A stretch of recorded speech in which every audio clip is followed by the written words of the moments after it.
people, particularly here in New York, there's currently a lawsuit against the loitering law, which is mainly used by police to harass trans sex workers. So you really have to take, I think, a holistic approach and not just look at the laws that are directly on trafficking or directly on prostitution or sex, but really look at the whole system and see what laws are disproportionately affecting certain groups of people. And I think that is going to help, be effective in fighting sex trafficking without harming sex workers.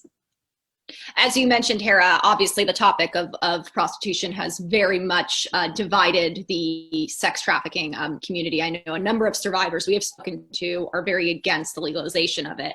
But I think what we've gathered from this conversation so far is this idea of, especially even when we're talking about the internet, there is a balance to be said for any of these, and there is a compromise that we can all come to together. And one thing that I do know, whether you're on one side of that perspective of not believing sex work should be legalized, or you're on the side of the perspective that sex work should absolutely be legalized, I think across the board, survivors, advocates, any organizations I've spoken to believe that there should be decriminalization for the person involved in the act who is the victim of the crime, or the person who is willingly performing the act consensually.